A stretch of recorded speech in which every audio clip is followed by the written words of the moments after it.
I'm going to run through some of the responses to your question from the beginning about, is the hijab an empowering and feminist act? Cassie in Sydney says, no, the hijab is not empowering. It's not a feminist act, particularly when millions of women are forced to wear it. Rita Panahi, my colleague at Sky, talks a lot about this. Agreed. Mike says, no, I feel the hijab is an oppressive piece devised by men in the usual misogynistic manner of religion. Tiara says hijab is oppressive as it's not a matter of choice, particularly living in a Muslim country. Aisha says the hijab may feel empowering for women who actually get to choose to wear it, but it's Correct. certainly not the case for many women who have no choice. And again, Riz says it's a piece of clothing that only expresses, if I'm reading this correctly, a piece of clothing only expresses that empowerment. So yes, it can be empowering if the wearer chooses to wear it, but if the wearer is forced to wear it, then you're enslaved. So let's talk on the back of that about No Hijab Day. Let's talk about that. Mm-hmm. Mm-hmm. Well, that all started because there was a movement called Hijab Day, where an American woman was, it's around like 140 countries around the world now, where they go around and they encourage non-Muslim women to wear hijab for the day. And of course, the opposite of that would be to encourage Muslim women to not wear hijab for the day. But of course, I could never do that because I myself was threatened with death when my mom saw that I wasn't wearing a hijab.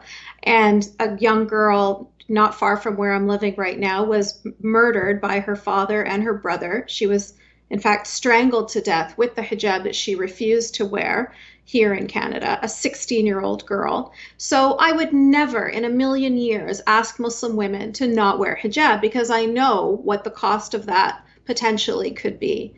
Instead, what I chose to do was make it a day to support women who have chosen to take it off. Not just women in Iran or Iraq or Saudi Arabia or whatever, women in free Western countries as well. There's a woman in the UK who is a very famous model, and she has like a huge following on Twitter and YouTube. Her and her husband are making these videos all the time. She chose to take off her hijab. When she did that, the backlash from the community was so intense that she has a video where she does nothing but read all of the death threats and the rape threats and the insults and the anger. And the video is almost an hour long. That video is on YouTube. That's just one tiny example. And that it's because she was in the UK. If she was, her family is from Egypt. If she were in Egypt, it would be a very different situation. Egypt, they have public transit. They separate the car for the women and the car for the men. And if a woman goes on to the subway car that's all women, if she's not wearing hijab, there are women that go around with scissors in their purses that will go around and snip her hair as punishment for her going around without hijab on. Now, Egypt is a very overpopulated country, so it's very difficult to find these women because the public transportation is really crowded.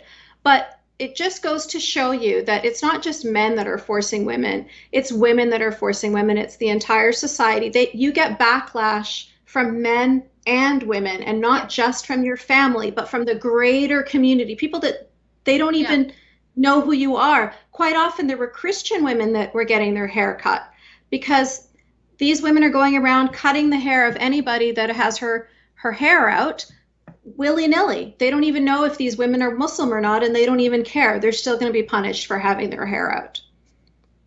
And that speaks to the one of the underlying themes that we've been discussing today is this, women are part of the problem. Right? The feminist movement is enabling this. The feminist movement, whether they're in part of the liberal media or not, is absolutely enabling this problem. I've got a great question here from Jack. Yasmine, how successful have your efforts been in changing the views of Western liberals that you've interacted with? When you engage with them, have people been sympathetic to you? I would go on and say, add words to Jack's question, empathetic to you, or have they been dismissive and told you not to talk about these issues?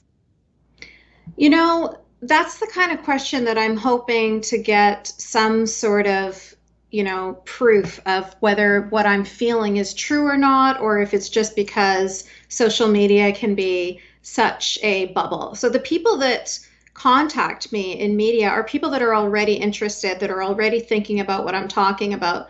But I don't see that there is like a greater, I don't think that just in the culture in general that there's some sort of significant difference in the way people are thinking or feeling about these topics. I could be wrong. I hope I'm wrong, but I'm not seeing that. I'm still seeing people talking about the hijab as if it's cultural clothing, which is the most basic argument. Like, what culture are we talking about?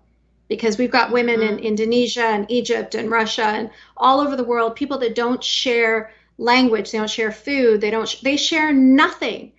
What connects these people is their religion. Yeah, it has nothing, it's not cultural clothing. In fact, when Islam came to these countries and colonized them, it quite often eradicates the culture that was there before and completely covers it up, engulfs it with the Islamic clothing so that we don't even know what their cultural clothing was before. So I mean, simple things like that of just understanding the difference between religion and culture is still an argument that I see coming up over and over again. So I don't know how far my voice is carrying, but this is why I continue to talk, because I hope that if each one of us will just, it's kind of like a ripple effect.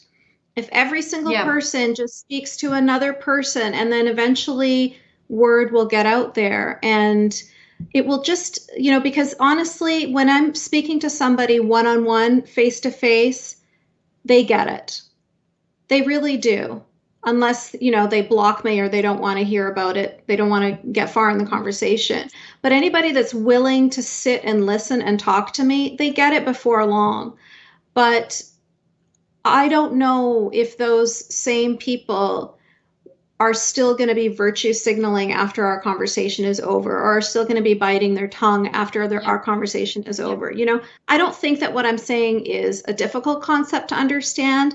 I think that it's pretty clear. And I think that, anybody that's has any sort of empathy for other human beings will very clearly be able to see what it is that I'm going on and on about.